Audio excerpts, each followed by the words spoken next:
Assalamualaikum students. How are you? I hope you are all fine. Now let's we start our remaining topic of chapter number 7, that is the mass of earth. That 7.10 topic is mass of earth. The mass of earth may be determined with the help of Newton law of universal gravitation. Means the mass of अर्थ हम किस तरीके से determine करते हैं? With the help of Newton law of universal gravitation. Okay, हम लोगों ने शुरू के लेक्चर्स में जब हम chapter number 2, chapter number 3 discuss कर रहे थे, तब मैंने आपको एक बात कही थी कि जब हम अपने मेन टॉपिक्स मीन्स छोटी छोटी जो हमारे पास डेफिनेशन थी, जैसे कि स्पीड, एक्सेलरेशन, वेलोसिटी, ये सारे जो टॉपिक्स थे हमारे पास, ये मेन टॉपिक्स थे. ठीक है, इनको समझने के बाद हमारे पास जो इसके नेक्स्ट जो आया था हमारे पास, वो था न्यूटन लॉ ऑफ मोशंस. ठीक है, जिसमें हमने फर्स्ट लॉ, सेकंड लॉ और थर्ड लॉ डिफाइन किया था. ओके, तो अगर मैंने कहा था कि यही सारी बातें, यही सारी जितनी भी डिस्कशन है, ये आगे चल के हमारे पास इन डिटेल आएंगी इन द अदर चैप्टर. सही है, यही वो बात थी जो यहाँ पे एप्लीकेबल हो रही है कि हमने अब तक जितनी भी डेरिवेशन करी है वो किसकी बेस पर करी है? Newton first law, Newton second law या न्यूटन थर्ड लॉ, इस तरीके से करिए ना. तो यहाँ पे भी हम जो डिस्कस कर रहे हैं मास ऑफ अर्थ, उसको किस बेस पर डिफाइन कर रहे हैं? Newton law of universal gravitation. ठीक है, जो हमने पिछले वाले अपने लेक्चर में डिस्कस किया था. ये तो था इसका नो हाउ कि हमने कहाँ से इसको पिक आउट किया है या कहाँ से हमने डिटरमाइन किया है, किसकी मदद से, कौन से लॉ की मदद से इसको डिफाइन किया गया है. नाउ अब हम आते हैं इस टॉपिक की एक्सप्लेनेशन पे. That is consider a body of mass m placed on a surface of earth. हमने एक बॉडी ली जिसका मास m, उसको डिफाइन किया, प्लेस्ड करा उसको कहाँ पे? सरफेस ऑफ अर्थ पे. If m e be the mass of the अर्थ, अगर हम सपोज करें कि कैपिटल m e जो है वो मास ऑफ अर्थ है, then the radius RE defined as the capital RE, its radius. Then the force with which the earth attract the body towards its center is given by equation. तो हमारे पास जो अर्थ की definition आएगी, जो फोर्स की definition है अर्थ की, वो क्या बनेगी? That is F equals to G, capital G, that is the universal constant. G m is the mass of the body, capital M E, that is the mass of earth. M E means mass of earth, which is defined as the capital M, divided by R E square. Radius of distance between the body and the center of the mass is called its radius. ठीक है, small e equals to R square. Now, but the force of attraction is equals to the weight of the body. अच्छा, जो force of attraction है उसको किस चीज़ को equal किया हमारे पास? वेट ऑफ द बॉडी के. वेट ऑफ द बॉडी के इक्वल होता है. वेट ऑफ द बॉडी क्या है हमारे पास? W. W को हमने F से रिप्लेस किया, F को रिप्लेस किया हमने W से, तो W के जो हमारे पास इक्वेशन बनी वो कुछ ये है कि W equals to capital G M E over R E square. Now W equals to, as we know that W equals to mg is equals to gm me over re square. Okay, this m and this m will be cancel out. This and this will be cancel out. So the equation becomes G equals to small g equals to capital G me over re square. Okay, अब जो हमें चीज़ मालूम करनी होती है in the mathematician rule, उसको हम एक तरफ लेके चले जाते हैं और जो बाकी सारी चीज़ें होती हैं उनको हम दूसरी तरफ लेकर आ जाते हैं. ठीक है, यही सेम रूल हमने इस क्वेश्चन पे अप्लाई किया है. दैट इज एम ई, क्योंकि हमने मास ऑफ अर्थ मालूम करना है और इसमें मास ऑफ अर्थ हम किसको डिफाइन कर रहे हैं? एम ई से. एम ई की जो वैल्यू है हमने एक तरफ रखी और बाकी सारी वैल्यूज़ को हमने एक तरफ रखा. तो हमारे पास इक्वेशन क्या बनी? M E equals to G R E square over G. This is the equation of mass of earth. Now in the next page, since G equals to 9.8 meter per second square G equals to capital G equals to 6.67 into 10 raised to power minus 11 Newton meter square per kg square. Then the radius of earth which is given as RE equals to 6.38 into 10 raised to power 6 meter.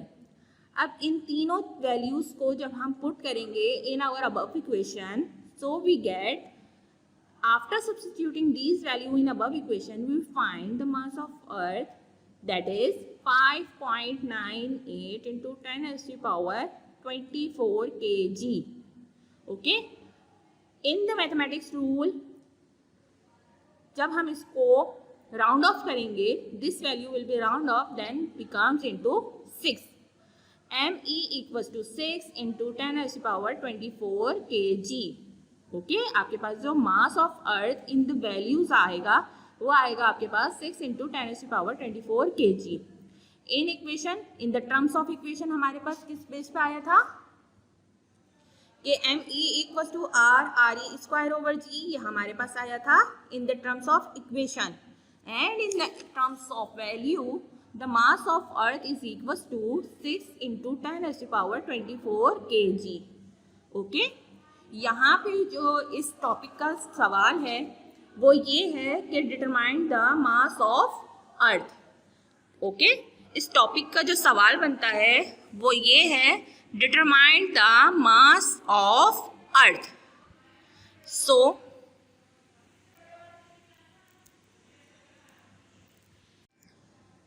now the next topic is 7.11 value of G decreases with altitude. इसमें हम क्या चीज़ discuss करेंगे कि value of G decreases होती है अपने altitude के साथ. जैसे जैसे हमारा एल्टीट्यूड इंक्रीज होगा, मीन्स जैसे जैसे हमारी हाइट इंक्रीज होगी, हम सेंटर ऑफ द अर्थ से ऊपर जाते जाएंगे तो हमारी क्या चीज़ डिक्रीज होगी, हमारा G.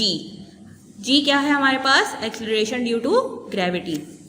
The topic is the acceleration of gravity G, small g, is the acceleration imparted to a body by its own weight.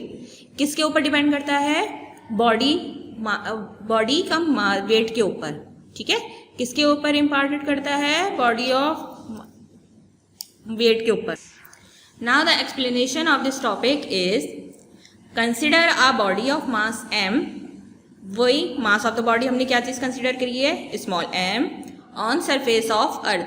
ये आप फिगर नंबर 7.10 में भी कंसीडर कर सकते हैं कि ये हमने जो डिस्कस किया हुआ है ये हमारे पास अर्थ है. ठीक है, ऐसा कंसीडर किया है कि ये जो राउंड सर्कल है हमारे पास अर्थ कंसीडर किया हुआ है.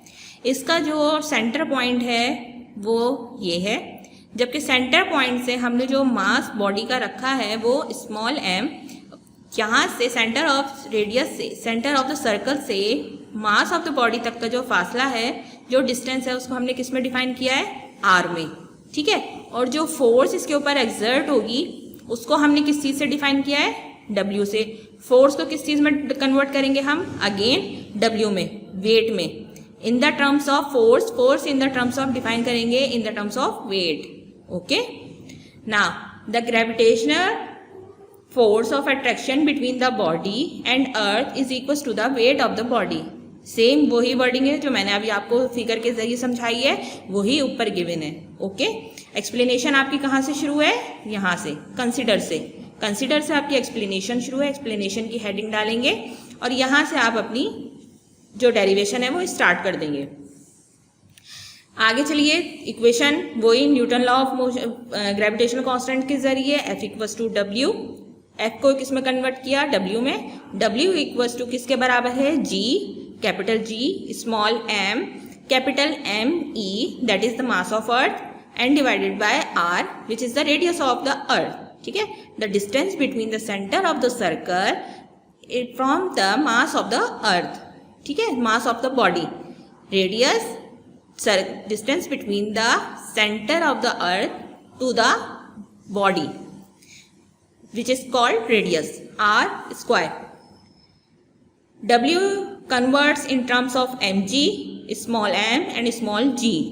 Okay, the equation is equals to mg equals to capital G m, me over r square. m cancel out. Now G becomes G equals to GME over R square. ठीक है, this is the equation of 7.6.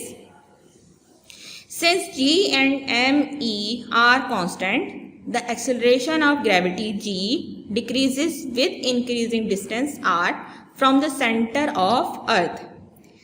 सारी चीज़ें वही हैं, हमने बताया था पहले ही जो डिस्कस किया था कि G है हमारे पास, ME है, ये दोनों चीज़ें कांस्टेंट हैं क्योंकि यूनिवर्सल ग्रेविटेशनल लॉ ये भी कांस्टेंट है और मास ऑफ अर्थ ये भी कांस्टेंट है, ये दोनों वैल्यूज़ क्या हैं, कांस्टेंट है.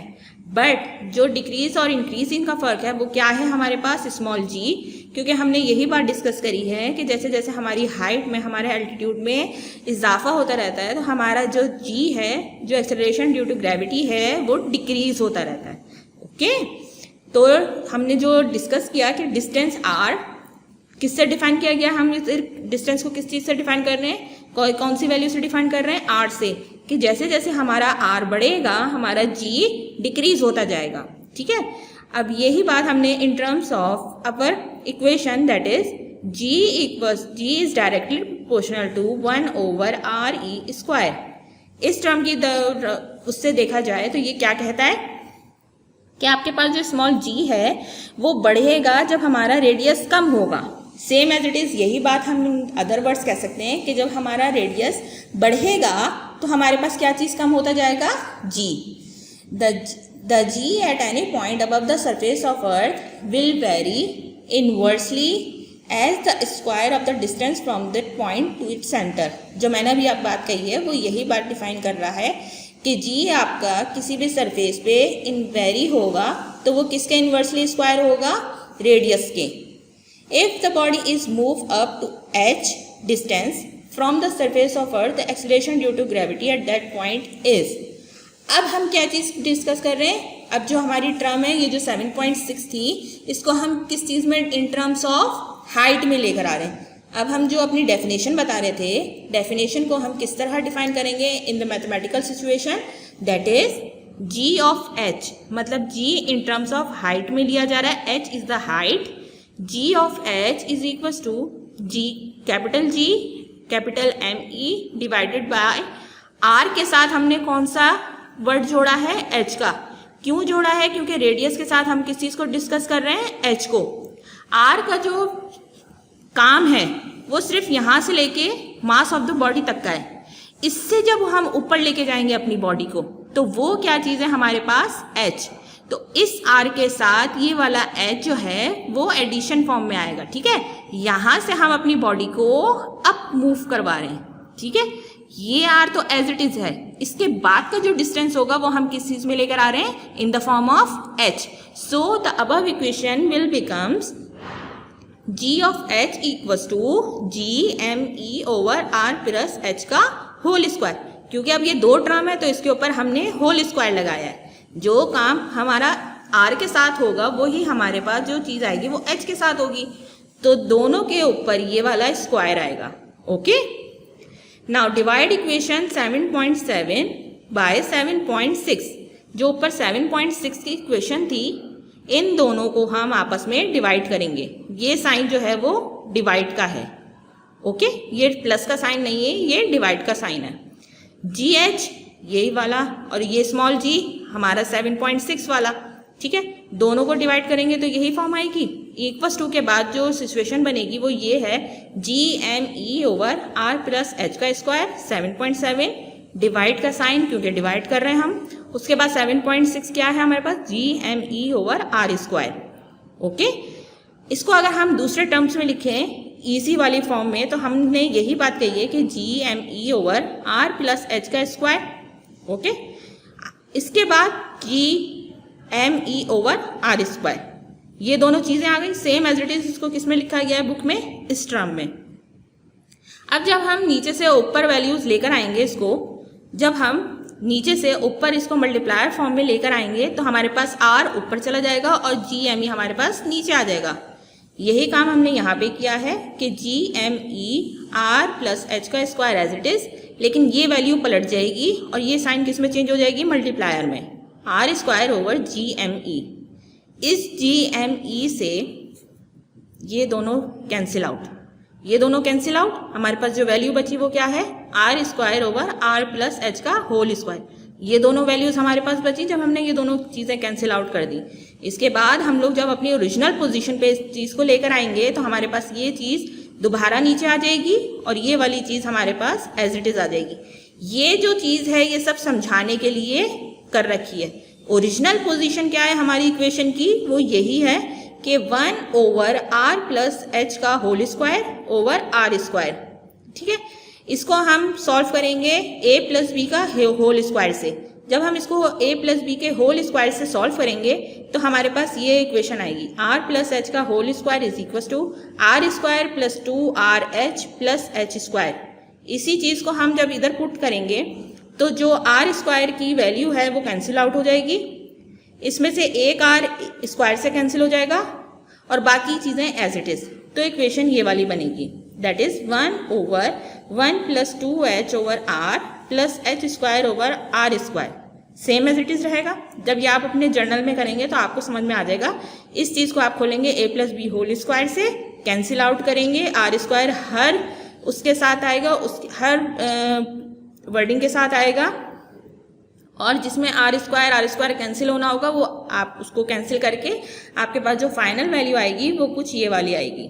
Okay, now in the next page H square over R square, जो हमारे पास थर्ड टर्म है उस इक्वेशन की H square over R square is negligibly small, क्योंकि जैसे जैसे ये स्क्वायर में है और जैसे जैसे ये चीज़ अपने ऊपर जाती जाएगी तो ये निगलेक्ट होती जाएगी, ये वैल्यूज़ निगलेक्ट होती जाएंगी, इसलिए इसको हम निगलेक्ट कर सकते हैं। हमारे पास जो वैल्यू बचेगी खाली फिर जो बचेगी G H over G equals to 1 over 1 plus 2h over r।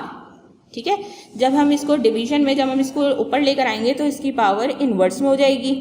Inverse में होने का मतलब 1 plus 2h over r minus 1। इस माइनस को जब हम ब्रैकेट के साथ मल्टीप्लायर फॉर्म में लेकर आएंगे तो हमारे पास ये प्लस की साइन ऑटोमेटिकली किस में चेंज हो जाएगी, माइनस में। एल्टीट्यूड निकालना है स्मॉल जी का, वो एक तरफ रखा और बाकी सारी चीज़ें दूसरी तरफ, मीन्स स्मॉल जी हम जब दूसरी तरफ लेकर आएंगे तो हमारे पास इक्वेशन बनेगी G H equals to G 1 minus 2h over r। This is the equation of value of g decreases with altitude. Okay, this is the final equation of value g decreases with altitude. The equation show that greater the value of h, the smaller is the value of gh, or the value of g decreases with altitude. Okay, now in this topic the figure number 7.10 is in your copy and all these wording are same as it is in this topic. So आप लोग ये अपना सारा काम as it is अपनी copy work करेंगे। Okay, now the next lecture is artificial satellite. Artificial satellite सवाल से ही जाहिर है कि आर्टिफिशियल सैटेलाइट आजकल तो बहुत कॉमन है, हर किसी को पता है कि हमारे जो नेचुरल सैटेलाइट है वो क्या है, मून। और जो हमारे पास जो स्पेस में हम अपना सैटेलाइट भेजते हैं किसी भी हमारी ब्रॉडकास्टिंग के ज़रिए या किसी और चीज़ के ज़रिए, जो भी सैटेलाइट हम भेजे जाते हैं वो हमारे पास कौन से होते हैं, आर्टिफिशियल सैटेलाइट। ओके, फिगर से सिर्फ ये समझने का टॉपिक है, कोई ऐसा ख़ास नहीं। दूसरा जो आता है हमारे पास ऑर्बिटल वेलोसिटी, ये भी आपके पास डेरिवेशन पॉइंट ऑफ व्यू से है, या आप इसको खुद देखिएगा और इसको सॉल्व करिएगा। ठीक है, इसके बाद हमारे पास जो आएगा वो है MCQs and numerical of this chapter. Numerical and MCQs of this chapter we will discuss in our next lecture. So students, Allah Hafiz.